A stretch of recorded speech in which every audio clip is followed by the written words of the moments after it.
আসসালামু আলাইকুম, আমি প্রভা। আজকে আমরা শিখব বায়োলজি বইয়ের সবচেয়ে কঠিন অধ্যায়, সবচেয়ে সহজ চিত্র, নিউরন। চলো শুরু করা যাক। তো প্রথমে নিউরন আঁকার জন্য আমাদের যা করতে হবে তা হচ্ছে আহামরি কিছু না। শুরুতে দুই দিকে ফ্রি হ্যান্ডে ইউ এঁকে নিব, এরপরে উপরের দিকে একইভাবে ইউ এঁকে নিব, নিচের দিকে ওয়াই এর মতো করে আঁকতে হবে। জাস্ট আমরা ওয়াই এর মতো করে এঁকে নেব।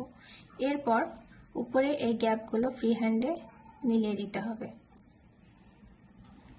তো এটা আমাদের আঁকা হয়ে গেল কোষদেহ। কোষদেহের ভিতরে কি থাকে আমরা জানি, একটা নিউক্লিয়াস থাকে সুস্পষ্ট এবং ছোট ছোট বিন্দুর মতো কিছু দেখা যায়।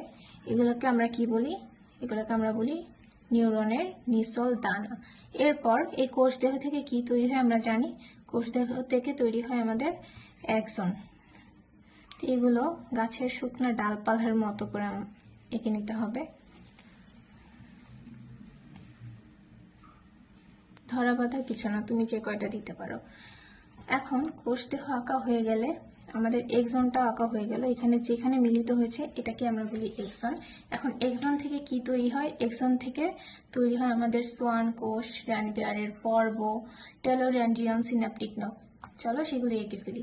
তো এখানে আমরা খুবই অল্প গ্যাপে দুইটা সরলরেখার মতো এঁকে নিব।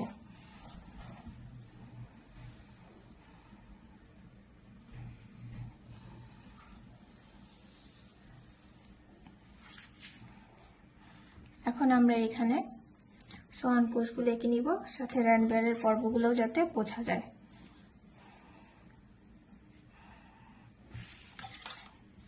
এখন তোমার স্কেল ব্যবহার করতে হবে না, শুধু স্বাভাবিকভাবে চতুর্ভুজের মতো করে র্যানভিয়ারের পর্বগুলো যাতে বোঝা যায় সেভাবে সোয়ান কোষগুলো আঁকতে হবে এবং ভিতরে চেষ্টা করবে যাতে এই গ্যাপটা ফিল আপ না হয়ে যায় ভুলবশত।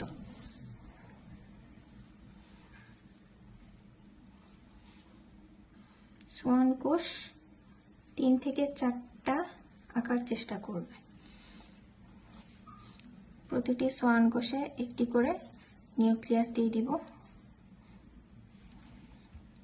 এখন এই এক্সনের পর যা তৈরি হয় তা হচ্ছে আমাদের টেলোডেনড্রিয়ন এবং সিনাপটিক নব। তো টেলোডেনড্রিয়ন আঁকার জন্য আমরা শুরুতেই উল্টা ইউ আবার বড় করে এঁকে নিব।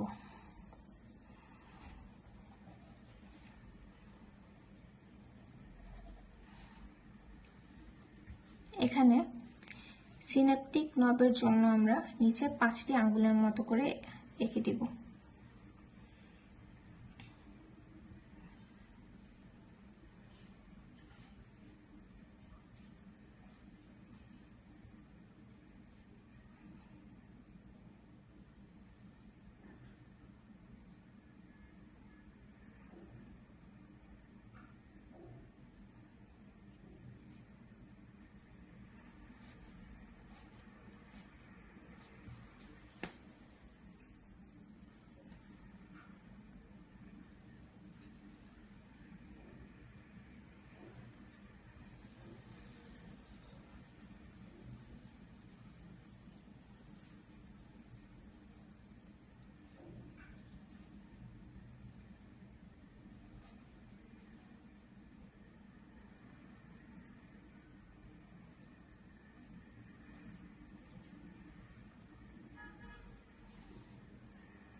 নিচে চাইলে তোমরা ডেনড্রিয়ন দিতেও পারো, নাও দিতে পারো।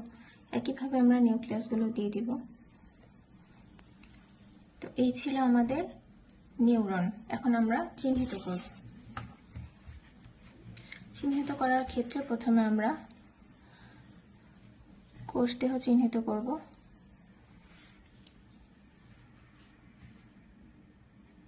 এটা আমাদের কোষদেহ।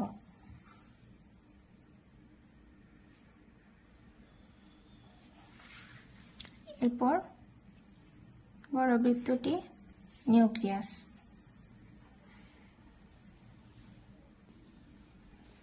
ছোট এই বৃত্তের মতো অংশটি নিসল দানা।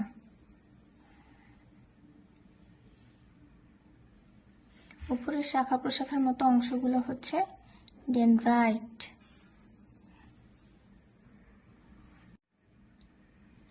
বাইরের অংশটি নিউরিলেমা, ভিতরে নিউক্লিয়াস এবং সবচেয়ে ভিতরের অংশটি হচ্ছে মায়োলিন শীথ, এবং এই তিনটা মিলেই কিন্তু আমাদের সোয়ান কোষ। নিচের দিকে এই কলার কাদিরগুলোর উপরের যে নলের মতো অংশটা গিয়ে সিনেপটিক নব তৈরি করেছে, এটাকে আমরা বলি টেলোডেনড্রিয়ন, এবং নিচে এই গোলাকার অংশটি সিনেপটিক নব। তো এই ছিল আজকে আমাদের চিত্র।